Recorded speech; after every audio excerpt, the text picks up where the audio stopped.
ओम श्री गणेशाय नमः। ओम श्री सरस्वत्यै नमः। ओम श्री गुरुभ्यो नमः। श्रुतिस्मृतिपुराणानामालयं करुणालयं नमामि भगवत्पादशङ्करं लोकशङ्करं। शङ्करं शङ्कराचार्यं केशवं बादरायणं सूत्रभाष्यकृतौ वन्दे भगवन्तौ पुनः पुनः। ईश्वरो गुरुरात्मेति मूर्तिभेदविभागिने व्योमवद्व्याप्तदेहाय दक्षिणामूर्तये नमः। योऽन्तः प्रविश्य मम वाचमिमां प्रसुप्तां सञ्जीवयत्यखिलशक्तिधरस्वधाम्ना अन्यांश हस्तचरणश्रवणत्वगादीन् प्राणान् नमो भगवते पुरुषाय तुभ्यम्। संत तुकाराम जी महाराज जी के द्वारा रचित जो अभंग है उसका हम चिंतन कर रहे हैं। जो अभंग चिंतन के लिए प्राप्त है, आगे दिया हुआ है, वह है सुंदर ते ध्यान उभे विटेवरी करकटावरी ठेवोनिया तुळसी हार गळा कासे पितांबर आवडे निरंतर हेची ध्यान मकर कुंडले तळपती श्रवणी कंठी कौस्तुभमणी विराजित तुका म्हणे माझे हेची सर्व सुख पाहिन श्रीमुख आवडीने। सरलार्थ हमने देखा था, एक प्रश्न उपस्थित किया था जिसका उत्तर, जिसका सुझाव समझते हुए चिंतन हो रहा है। मंगलाचरण के रूप में यह अभंग आया है। यह अभंग मंगलाचरण के रूप में आया है और मंगलाचरण के रूप में अभंग आया तो है, परंतु कहीं पर भी जिसका मंगल किया है या जिसका निर्देश किया है उसका नाम नहीं बताया।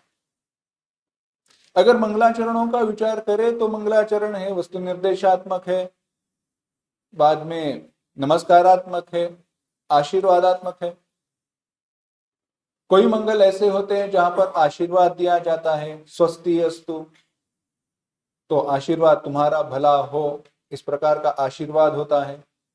कोई मंगल जो होते हैं उसमें प्रार्थना होती है, नमस्कार होता है, नमः शंकराय, तो नमस्कार है। कहीं पर वस्तु निर्देश होता है। तो जो अलग अलग प्रकार है उसके सोदाहरण तो विचार नहीं करेंगे, परंतु यहां पर अगर वस्तु निर्देशात्मक मंगल करे, उसका उसे नमस्कार किया है, अगर ऐसे भी कहे तो भी नाम नहीं बताए, परंतु फिर भी यह परमात्मा पांडुरंग जी का ही मंगलाचरण है, यह हम निश्चित कर सकते हैं। ऐसे क्यों? तो उसी की दृष्टि से चिंतन कर रहे थे। देखा जो लक्षण बताए गए हैं उस अभंग में, जो लक्षण बताए गए हैं वह परमात्मा पांडुरंग श्री विठल की अलावा कहीं और प्राप्त नहीं होते। गले में तुलसी की माला है, कैसे है? उभे विटेवरी, ईंट के ऊपर खड़े हैं। क्यों खड़े हैं? पुंडलिक राय जी की कथा हमने देखी। कैसे खड़े हैं?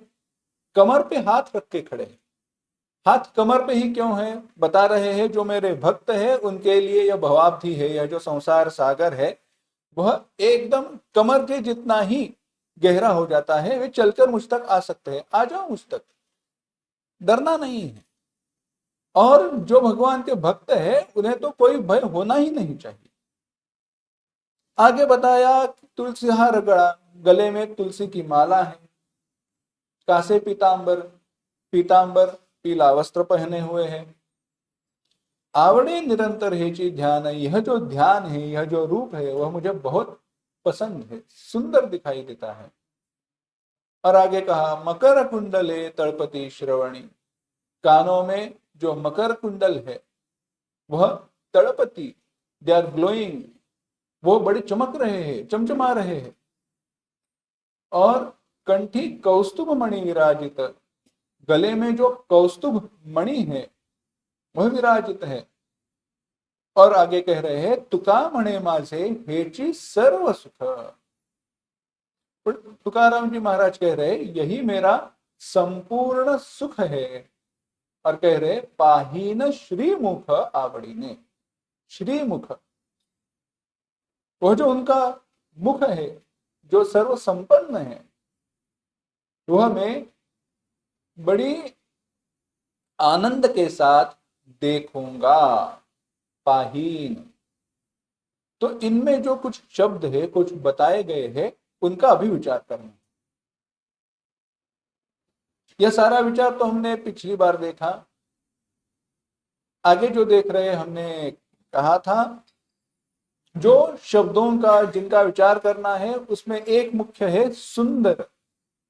वह रूप कैसा है? सुंदर है। सुंदरते ध्यान।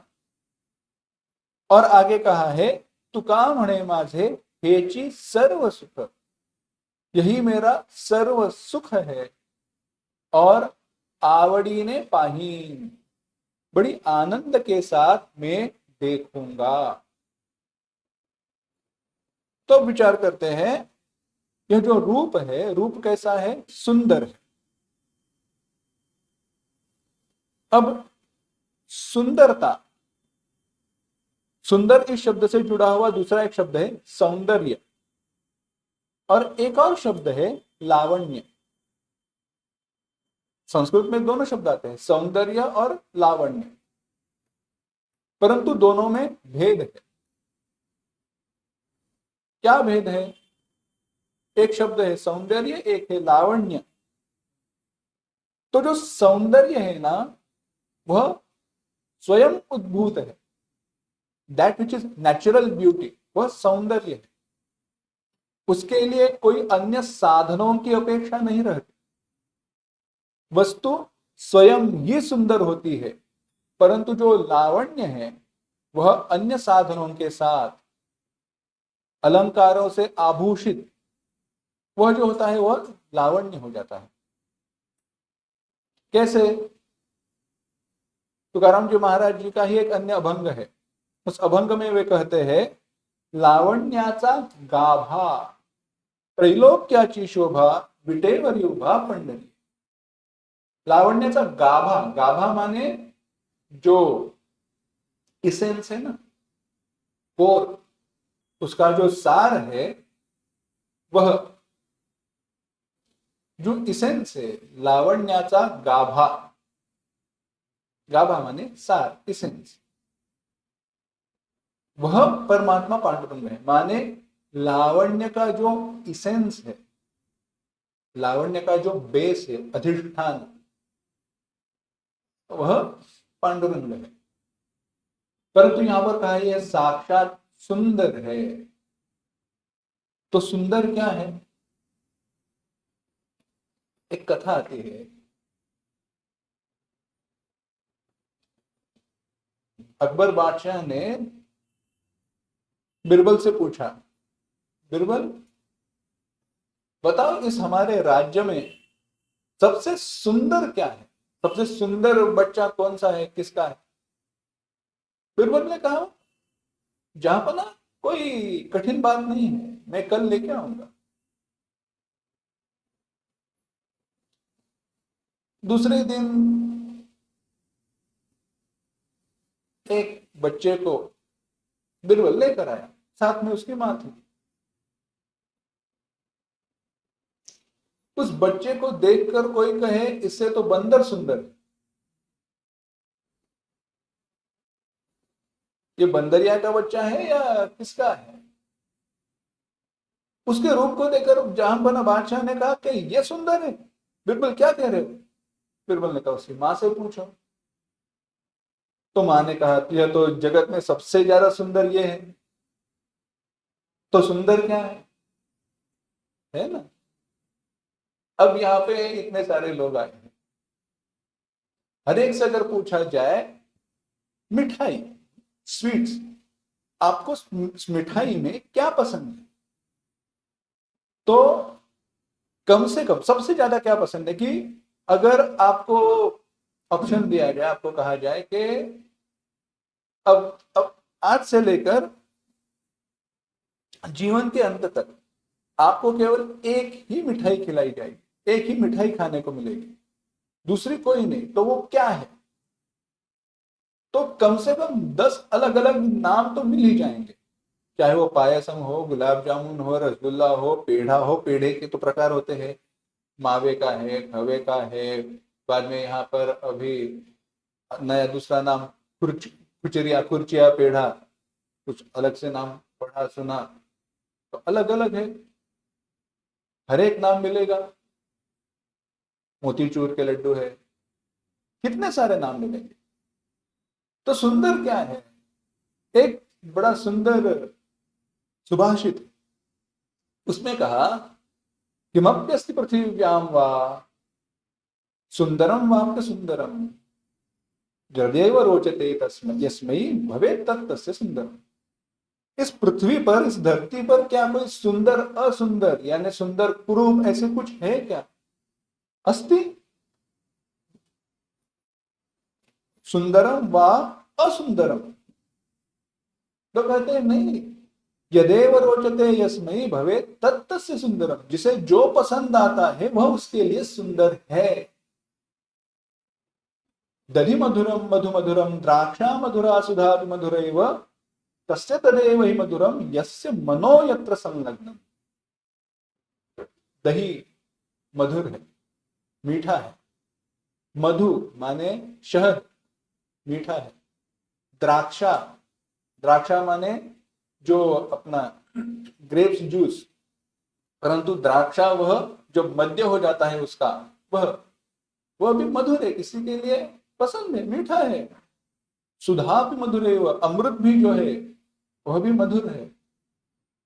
परंतु जिसे जो पसंद आता है, यस्य मनो यत्र संलग्नम, जिसका मन जहां पे जुड़ा हुआ है वह उसके लिए मीठा हो जाता है। अब ये छाछ जो है ना, उसके बारे में कहते हैं तक्रम शक्र से दुर्लभ। स्वर्ग में जाओगे वहां पे आपको सुधा माने अमृत मिलेगा, परंतु छाछ नहीं मिलेगा। तक्रम शक्र से दुर्लभ, तात्पर्य यह है जो सुंदर है वो जिसका मन जहां पे लगा हुआ है वह सुंदर है। तो अगर ऐसी व्याख्या करें तो सुंदर क्या है? तो कुछ सम्मान नहीं होता है, कुछ फल तो नहीं निकलता। और भगवान को कहा है अब तो सुंदर है। तो एक दूसरी व्याख्या है कुमार संभव में, महाकवि कालिदास जी ने जब हिमाचल का वर्णन किया है, हिमाचल पर्वत का वर्णन किया है, उसमें कहा सुंदर क्या है, तो वे वहां पर कहते हैं प्रतिक्षणम यन्नवतामुपैति तदेव रूपम रमणीय काया। सुंदरता क्या है? प्रतिक्षणम यन्नवतामुपैति, हर क्षण जो नित्य नूतन प्रतीत होता है, अनुभव को प्राप्त होता है, दिखाई देता है, वही सुंदर है। प्रतिक्षणम यन्नवतामुपैति, हर क्षण जो नया नया नया नया नया दिख रहा है। हमारे लिए कोई वस्तु जो अभिप्रिय है वो कुछ देर के बाद अप्रिय हो जाती है। जो एक अभी दृष्टांत दिया उसी को दोहराते हैं। आपको पसंद क्या है? अच्छा गुलाब जाम पसंद है, मोतीचूर के लड्डू पसंद है, खाओ। पहला खाओगे, दूसरा खाओगे, 10वां 20वां 25वां, बाद में नहीं पसंद आएगा। उसी के प्रति आपको घृणा उत्पन्न हो जाएगी, द्वेष उत्पन्न हो जाएगा। क्यों? समय खत्म, समाप्त हो गया। उसके प्रति जो एक रुचि थी, एक जो प्रेम था, वो आनंद की मीमांसा बाजू में रहने दो, प्रिय मोद प्रमोद सारा जो है वो हर बाजू में रहने दो। अब उसके प्रति दुख की भावना है। क्यों? क्योंकि पुराना हो गया वह अनुभव, उसमें अब कुछ नया बचा नहीं, तो इसीलिए वह अप्रिय हो गया। जो प्रिय था वह अप्रिय हुआ, तो वह सुंदर है नहीं। तो सुंदर क्या है? फिर से वही प्रश्न, वही सवाल। तो सुंदर वही है जो प्रतिक्षण नित्य नूतन प्रतीत हो रहा है, वही सुंदर है। और प्रतिक्षण नित्य नूतन क्या दिखाई देगा? केवल परमात्मा, दूसरी कोई वस्तु नित्य नूतन दिखाई नहीं देती। सत्य ज्ञानेश्वर जी महाराज अपने भगवद गीता भाष्य जो ज्ञानेश्वरी है उसमें लिखते हैं,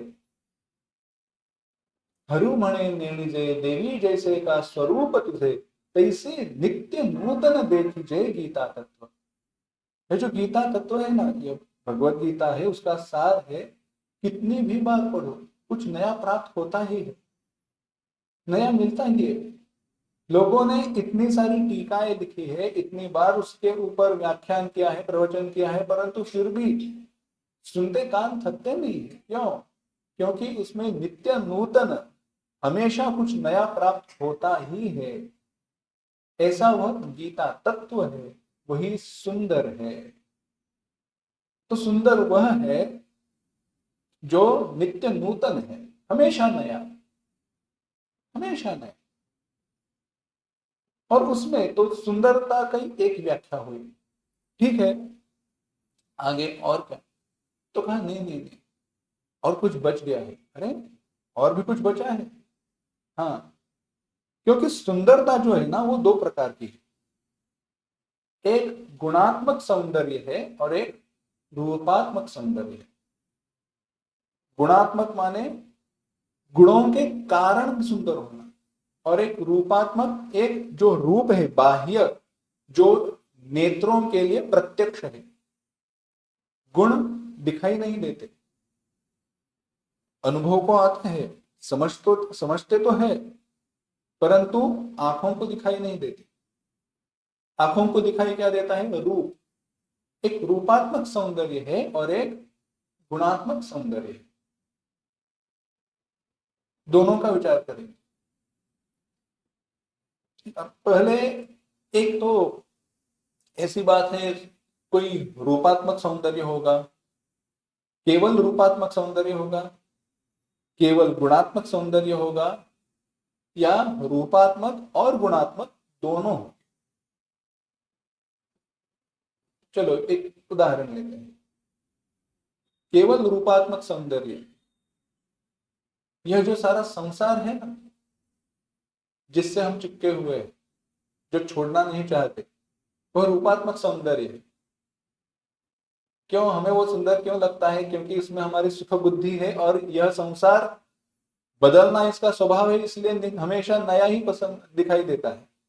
इस दृष्टि से हमारे लिए वह सुंदर हो जाता है। वैसे तो रूपात्मक सौंदर्य में कोई तथ्य है नहीं, क्योंकि रूपात्मक सौंदर्य परिवर्तनशील है, वह मिथ्या है एक दृष्टि से। जब संसार की तरफ वह रूपात्मक सौंदर्य जाता है, संसार के सापेक्ष हम उसका विचार करते, तो वह सत्य है नहीं, मिथ्या है। अस्तु, उसका विचार अभी नहीं करना है, परंतु गुणात्मक सौंदर्य की तरफ जाते हैं। गुणों के कारण जो सुंदर बने हैं, ऐसे कौन है? कंचन बरन विराज सुबेसा, कानन कुंडल कुंचित कैसा। अरे हनुमान जी को कौन सुंदर कहे? अरे जिनका मुख बंदर जैसा है, उन्हें सुंदर कहा गया है? सुंदरे सुंदरी सीता सुंदरे किम न सुंदरम। अरे जिनके कथा के ऊपर, यानी जिनका चरित्र, जिनका कार्य एक कांड में, अपने रामायण के एक कांड में वर्णित किया गया, उसका नाम ही सुंदर कांड रखा गया। क्यों? क्योंकि वहां पर हनुमान जी है।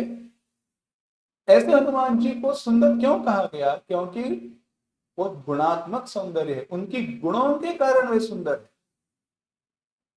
हनुमान जी का हम चिंतन करते हैं तो हनुमान जी का चिंतन केवल राम जी के भक्त इस दृष्टि से ही करते हैं।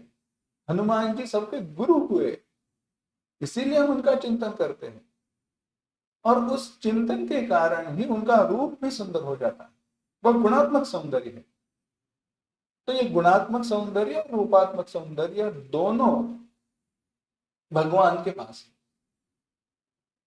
वह जो भीमा नदी के किनारे पंडरी क्षेत्र में जो कमर पर हाथ रखकर है ना, खड़े हैं ना,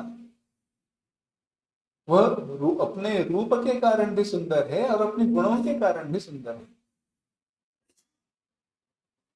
बड़ी सुंदर अद्वैत संप्रदाय के आचार्य मधुसूदन सरस्वती जी हुए,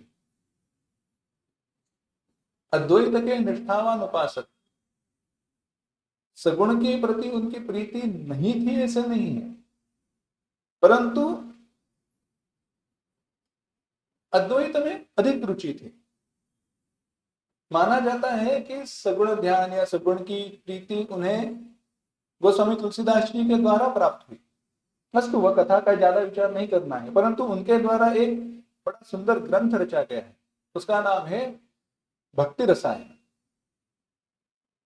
उनकी कुछ रचनाएं हैं, यानी भक्ति रसायन माने भक्ति का रस जो है उसका उन्होंने विवरण किया है इसमें। अस्तु, तो वहां पर उन्होंने एक अन्य जगह पर वर्णन किया है। वे कहते हैं, मायात पंथा पथि भीमरथ्या। वह जो भीमरथ्या, भीमा नदी का जो रास्ता है ना, उस रास्ते से जाना नहीं, मत जाना वहां से। क्यों? दिगंबर को भी तमाल नीला, बिना कपड़े पहने हुए तमाल नीला, तमाल रंग का कोई नीला सावला, विन्यस्त हस्तोपि नितंब बिंबे, कमर पर हाथ रखकर खड़ा है और देखते ही धूत समाकर्षति चित्तवृत्ति, तुम्हारे मन को चुरा कर ले जाएगा। इसलिए वहां पर जाना नहीं, उस मार्ग से जाना नहीं। अद्वैत वीथिपथिकैरुपास्याः स्वराज्य सिंहासन लब्ध दीक्षाः शठेन केनापि वयम हठेन दासीकृता गोपवधू विटेन। गोपियों को जिसने वशीभूत किया, मोहित कर दिया, वह हम अद्वैत वीथिपथिकैरुपास्याः स्वराज्य सिंहासन लब्ध दीक्षाः, अद्वैत के मार्ग पर हम चलने वाले हैं। हम आत्म साक्षात्कार के सिंहासन पर आरूढ़ हुए हैं, यानी आत्म साक्षात्कार हमारे लिए पराया नहीं है, नित्य है प्राप्त। ऐसे होते हुए भी दासी कृता गोपवधू विटेन शठेन केनापि वयम हठेन, हमें फंसाकर, हमें भुलाकर, कब उसने हम उस परमात्मा ने, उस भगवान कृष्ण ने हमें अपना दास बनाया, हमें पता ही नहीं चला। यह क्या है? यह रूपात्मक सौंदर्य है, देखते ही मन भूल जाते हैं। यही रूपात्मक सौंदर्य है। तो इसीलिए भगवान सुंदर है।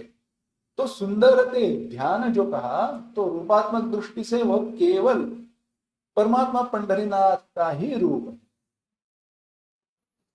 तो बचा गुणात्मक सौंदर्य। रूपात्मक सौंदर्य तो हुआ बड़े सुंदर है, तो गुणात्मक सौंदर्य का विचार करना है। तो माता रुक्मिणी के द्वारा जो खत पत्र लिखा गया,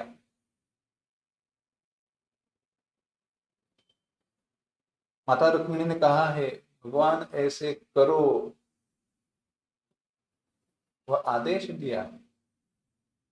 वर्णन वहां पर आता है, श्रुत्वा गुणान भुवन सुंदर सुंदरांते निर्विश्य कर्ण विवरैः हरतोंगतापम रूपम दृशाम दृश्मताम अखिलार्थ लाभा त्वय्यच्युता विशति चित्तमपत्रपम में। क्या कहती है रुक्मिणी माता? श्रुत्वा गुणान भुवन सुंदर सुंदरांते।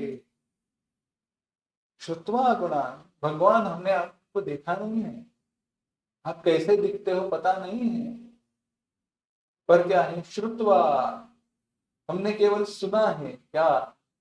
गुणान, तुम्हारी गुणों का वर्णन सुना है। और आप कैसे हो?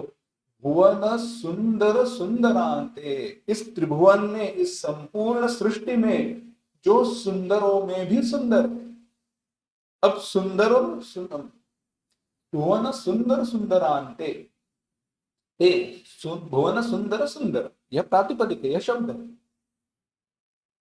तो क्या है भुवन सुंदर सुंदर? माने जगत में सारी सुंदर वस्तुओं में जो सुंदर है वे, यह एक अर्थ हुआ। और भुवन की, जगत की सारी सुंदरता जिसके कारण सुंदर है वे। ठीक से सुनना, भुवन में जो सारी वस्तुएं सुंदर है, उन सारी सुंदर वस्तुओं में सबसे ज्यादा अधिक सुंदर है, श्रेष्ठ है, वे भगवान है। पर इतना ही नहीं, जगत की सारी वस्तुओं में सौंदर्य का कारण जो है, सुंदरता जिनके कारण है वे, यानी अगर कोई वस्तु सुंदर दिखाई देती है तो जिनके कारण सुंदर दिखाई देती है वे आप हो। पर वे आप हो ये मुझे कैसे पता चला? श्रुत्वा गुणान, मैंने कुछ नहीं किया, मैंने केवल और केवल आपके गुणों को सुना। श्रुत्वा, बस सुना। और क्या हुआ? कैसे? निर्विश्य कर्ण विवरैः, कानों से सुना। हरतोंग तापम, मेरे शरीर के जो ताप है उनका हरण हुआ, चले गए। नष्ट हुए, सारे दुख चले गए, मुझे सुख की प्राप्ति हुई, केवल श्रुत्वा गुणात्, गुणों को सुनकर। यही गुणात्मक सौंदर्य। और आगे क्या है, इतना ही नहीं, रूपम दृशाम दृशिमताम अखिलार्थ लाभ। दृश्यमता, जो देखने वाले हैं उनके लिए आपका जो रूप है, रूपम दृश्यमताम दृशाम, देखने वालों की दृष्टि के लिए, अखिलार्थ लाभ, सारा लाभ, अखिल अर्थ, अर्थ पुरुषार्थ, धर्म अर्थ काम मोक्ष सबकी प्राप्ति कराने वाला आपका रूप है। रूपम दृशाम दृश्यमताम अखिलार्थ लाभ, सारे पुरुषार्थ प्राप्त होते हैं, अखिलार्थ लाभ, सब कुछ, सब कुछ प्राप्त हो जाता है। उपनिषदों की भाषा ही यह है, एक की प्राप्ति से सब कुछ प्राप्त हो जाए। यथा एकेन विज्ञातेन सर्वम विज्ञातम स्यात्, वैसे ही एक की प्राप्ति हो जाए तो सबकी प्राप्ति है। वह क्या है, वह केवल परमात्मा, बाकी कुछ नहीं। ऐसे आपको, ऐसे आप सुंदर हो। तो ये च्युता विशति चित्तम पत्रपम में, वह आप जो है, इसमें मेरा मन समाहित हुआ है, एक हुआ है। तो यह गुणात्मक और रूपात्मक दोनों दृष्टि से जो सुंदर है, वह वहां पर पंढरी क्षेत्र में ईंट पर खड़े हैं। यह सौंदर्य है। तो कहा सुंदरते ध्यान, वह जो ध्यान है, वह जो सुंदर रूप है, वह मैं देखता हूं। कहां पर है, उभे विटेवरी, ईंट पर खड़े हैं। उसका विचार एक स्वतंत्र हो जाता है। तो अधिक तो विस्तार नहीं करूंगा, परंतु ईंट एक है, उसके ऊपर दो चरणों से, दोनों चरण कैसे है, समचरण है, आगे पीछे नहीं है, एक जैसे है। और उसके ऊपर जो रूप है, वह कमर पर हाथ रखकर खड़े हैं, गले में तुलसी की माला है इत्यादि। यानी वह जो सगुण रूप है, उसके अधिष्ठान रूप जो ईट दिखाई है, वह कूटस्थ है। बता रहे हैं मैं सगुण भी हूं और निर्गुण भी हूं। जैसे ऊपर से नीचे नीचे जाएंगे तो सगुण से हम निर्गुण तक पहुंच जाते हैं। वह कूटस्थ है, नीचे जो है वह कूटस्थ है, अभिकारी है, वह भी सुंदर है। तो इस प्रकार से जो सुंदर है, जो ध्यान है, सुंदरते ध्यान उभे विटेवरी, ईट पर वो खड़े हैं।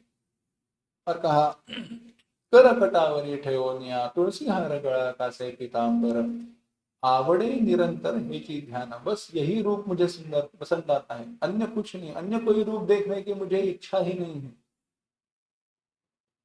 अन्याश्रयाणाम त्यागो अनन्यता, नर भक्ति सूत्र में सूत्र आया। अन्य सारे आश्रय, अन्य कोई रूप देखने की मुझे इच्छा ही नहीं रहती, मुझे कुछ अन्य देखना ही नहीं है। देखूंगा तो क्या, क्यों, बस यही तो सुंदर है, जो मुझे सामने दिखाई दे रहा है, कमर पर हाथ रखकर आप खड़े हो, वही हमारे लिए सुंदर है।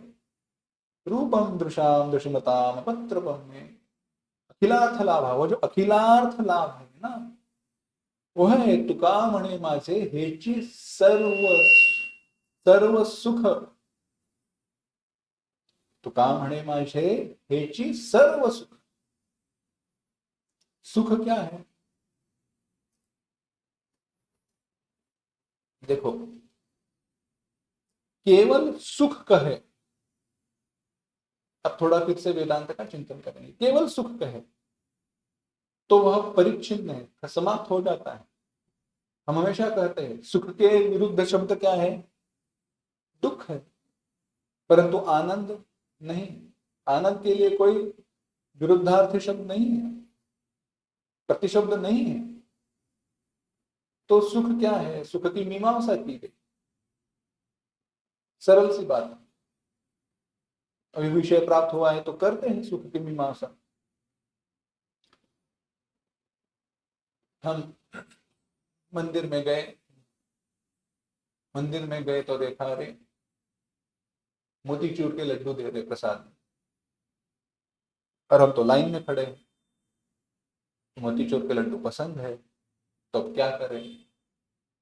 लाइन तोड़कर तो भाग के तो नहीं जा सकते, तो रुकना पड़ेगा, परंतु दिखे है तो लगता है अरे क्या बात है, लड्डू खाने को मिलेंगे, आनंद हुआ। तो यह है सुख का आरंभ, इष्ट वस्तु दर्शन। हमें जो वस्तु पसंद है ना वो हमें दिखाई दिखाई दी है, अभी तक मिली नहीं है, न मिली है, न खाई है, न चखी है, न सूंघी है, न कुछ किया है, परंतु केवल आंखों से देखा है और हम खुश हुए, अरे मोतीचूर के लड्डू। उतने में हमारा कैलकुलेशन शुरू हो जाता है, लाइन में कितने खड़े हैं, कितने लड्डू है, अभी तो एक एक दे रहे हैं, बाद में आधा आधा देंगे या एक चौथाई देंगे, थोड़ा देंगे, या उसका चूरा बनाकर हाथ में थमा देंगे, उतने में ही दिखाई देता है दूसरी थाली है। हाँ, तो पूरा लड्डू तो मिलने वाला। करते करते करते नमस्कार करते हैं, आगे जाते हैं, लड्डू हाथ में मिलता है, तो अब खुश हुए। क्यों खुश हुए? अब हाथ में से तो कोई लेकर जाने वाला नहीं, खाने की इच्छा है परंतु खा नहीं सकते, क्यों? वहीं पर खाए तो लोग क्या कहेंगे ना, हाथ में बड़ा, हाथ में प्राप्त हुआ और खा लिया, ऐसे तो नहीं, थोड़ा बाहर जाकर खाएंगे।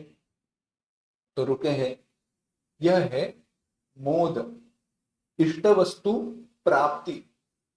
जिस वस्तु की इच्छा थी उसकी अब प्राप्ति हुई है, अनुभव नहीं है अभी भी, खाया नहीं है, परंतु अब इसको चुराने वाला कोई है नहीं, बंदर तो आएंगे नहीं, बंदर तो मंदिर के बाहर है ना, उससे पहले तो हमारा प्रसाद खा के हो जाता है, बाद में प्रसाद चला जाए तो कोई दुख नहीं है।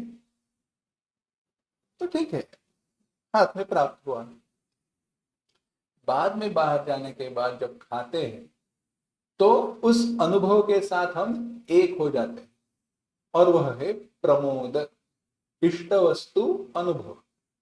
इच्छित वस्तु का जो अनुभव है उसके साथ हम एक हुए, और तब हम कहते हैं हाँ हाँ हाँ क्या बात, सुखी हुए। तो सुख का किसमें है? भगवत दर्शन में नहीं है, भगवान का दर्शन करते हैं उसमें नहीं है, बाद में जो प्रसाद मिलता है उसमें ज्यादा सुख है ना। तो वह जो सुख है, वह खाया, लड्डू खाया, बाहर आए, दवा 5-10 मिनट के बाद समाप्त हुआ, रहा नहीं, विनाशशील है वो, क्षणभंगुर, एक कुछ समय के लिए रहने वाला है, समाप्त हो जाएगा। तो ऐसा सुख क्या सुख काम का? ऐसे सुख की तो हमें इच्छा नहीं है, हमेशा मिलते जाते हैं, हमेशा दिन भर अगर हम जो भी वस्तु के कारण हम सुखी हुए हैं उसका अगर विचार करें, चिंतन करें, तो बस यही है, प्रिय मोद प्रमोद, शुरुआत हुई, मध्य है, अंत है, समाप्त। क्यों?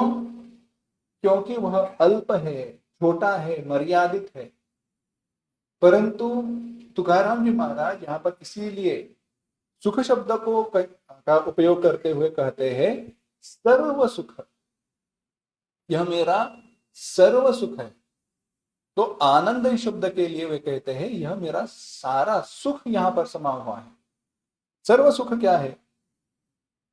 तो उपनिषदों ने कहा यो वै भूमा तत्सुखम नाल्पे सुखमस्ति अल्पस्य अधिक तृष्णा हेतुत्वात्। जो अनंत है, जो भूमा है, भूमैव सुखम, जो अनंत है, जो अपार है, जिसका कोई अंत नहीं है, वही सुख है। यो वै भूमा तत्सुखम नाल्पे सुखम अस्ति, जो अल्प है, जो परिच्छिन्न है, उसमें सुख नहीं है। क्यों? अल्पस्य अधिक तृष्णा हेतुत्व, जो भी कोई मर्यादित है ना, परिच्छिन्न है, थोड़ा है, उसमें और मिले और मिले, यह इच्छा रह जाती है। वह आशा रह जाती है, और आशा का कोई अंत नहीं होता। आशावधिक को गता, जिसके पास कोई पैसा नहीं है, 1 रुपया भी नहीं है, वो कहता है मुझे 1 रुपया मिल जाए तो अच्छा है। जिसके पास 1 रुपया है वो कहता है 10 रुपया मिले तो अच्छा है। निस्वो वक्षिशतम क्षति 10 शतम लक्ष्य शताम वांछति, आगे चल बढ़ते जाता है। 10 रुपये है वो 100 चाहता है, 100 वाला 1000 वाला 1 लाख, 1 लाख वाला कहता है मैं राजा बन जाऊं, राजा कहता है मैं चक्रवर्ती सम्राट बन जाऊं, सम्राट कहता है मैं इंद्र बन जाऊं, इंद्र कहता है मैं भगवान शिव जी के पद पर विराजमान हो जाऊंगा, शिव जी कहते हैं ब्रह्मा जी के, और ब्रह्मा जी कहते हैं मैं हरिपद को प्राप्त हो जाऊंगा। बढ़ते ही जाएगा, आशावधि को होता कब समाप्त हो जाएगा नहीं, क्योंकि ये सारे मर्यादित है, कभी ना कभी समाप्त होने वाले हैं। तो अल्पस्य अधिक तृष्णा हेतुत्वात्, परंतु जो वह तृष्णा ही समाप्त हो जाती है, अनंत की प्राप्ति होती है, तो वही सुख है। जो वही भूमा भूमैव सुखम, तो ऐसा जो सुख है वह भगवान पंढरीनाथ है। उन्हें प्राप्त करने से सब कुछ प्राप्त होता है। इसीलिए तुका म्हणे माझे हेची सर्व सुख, जो हमने श्लोक देखा था, रूपम दृशाम दृश्यमताम अखिलार्थ लाभ, दृश्यमताम देखने वालों को, उस रूप को देखने वालों को, अखिलार्थ लाभ, अखिल अर्थ लाभ, सारे अर्थ की, सारे सुख की प्राप्ति होती है। इसीलिए और गोस्वामी तुकाराम जी महाराज भी यही कहते हैं, पाहीन श्रीमुख पाहीन। अब यहाँ पर अंडरलाइन, डबल अंडरलाइन या हाईलाइट करना है तो जो भी करना है सब कुछ करना। पाहीन देखूंगा, कैसे? पाहता पाहणे दूरी सारोनिया। संत ज्ञानेश्वर जी महाराज के पास इसका उत्तर है, उन्होंने दिया है समाधान। सत्य ज्ञानानंद गगनाचे प्रावरण, नाही रूप वर्ण गुण जेथ, तोहारी श्री हरी मी पाहिला डोळे भरी, पाहता पाहणे दूरी सारोनिया। वो जो परमात्मा है कैसा है? सत्य ज्ञानानंत, सत्य ज्ञान अनंत गगनाचे प्रावरण, आकाश का भी जो प्रावरण आवरण है, जो आकाश के भी परे है, आकाश जिसमें समाहित है, आकाश जिसमें आता है, that which encompasses the space, आकाश को व्याप्त करने वाला, जहां पर ना ही रूप वर्ण गुण जैसा, रूप वर्ण गुण सारे फेल हो जाते, पहुंचते ही नहीं है, ऐसा जो श्री हरि है वो मैंने डोळे भरी पाहिला, मैंने अपनी आंखों से देखा। परंतु कैसे? पाहता पाहणे दूरी सारोनिया, देखना छोड़कर देखना। अब देखना छोड़कर देखना क्या है?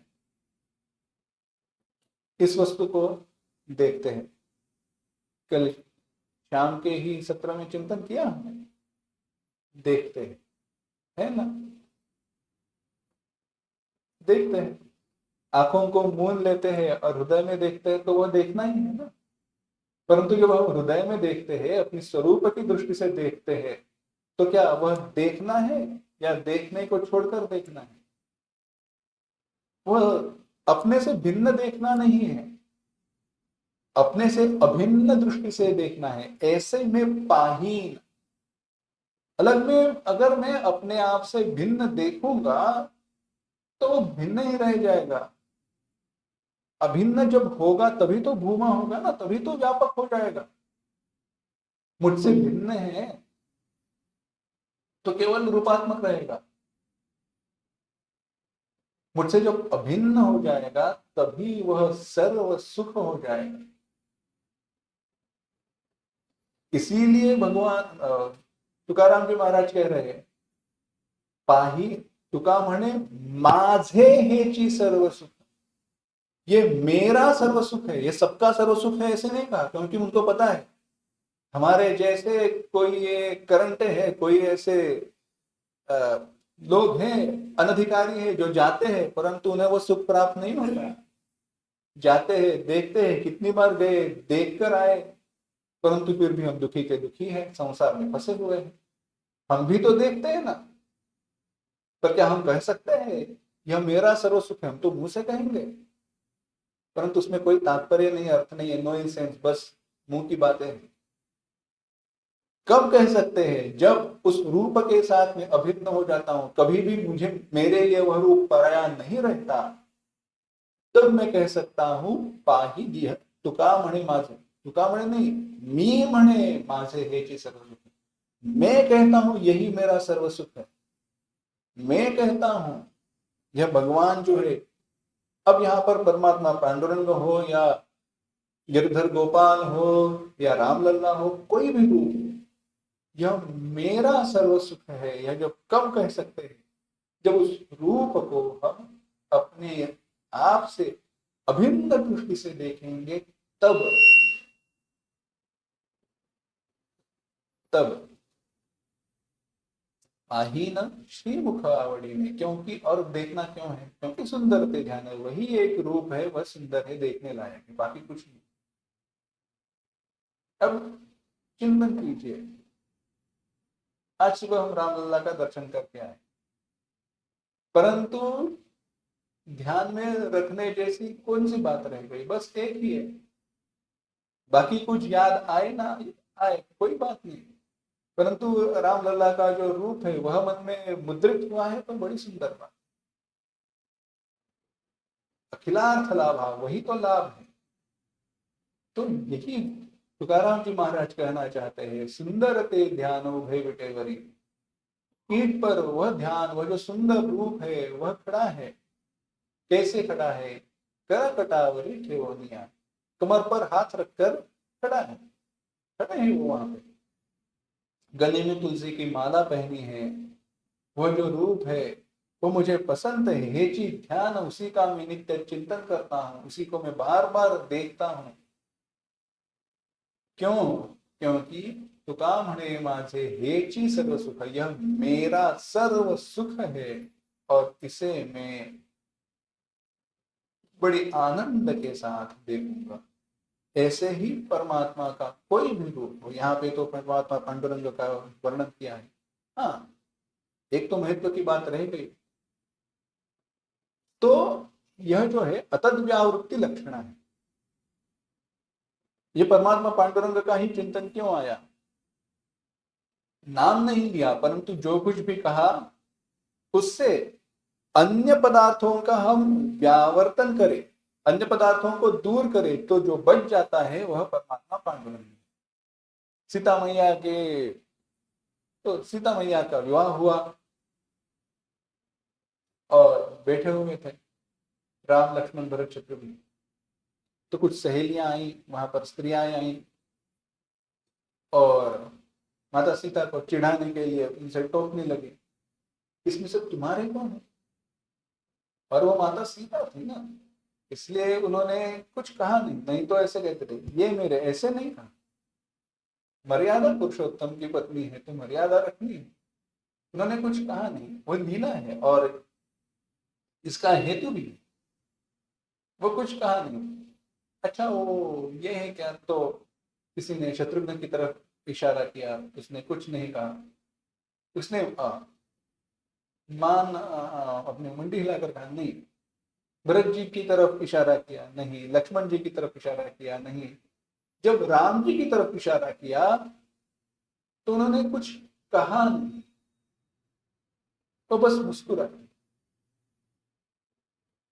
तो उसी में तात्पर्य समाया हुआ है, ये नहीं, ये नहीं, ये नहीं, नेति नेति नेति, इदम वा कुछ नहीं कह सकते। क्यों? क्योंकि कहे तो द्वैत हो जाए, और वहां पर जो मौन है वही उसकी व्याख्या है।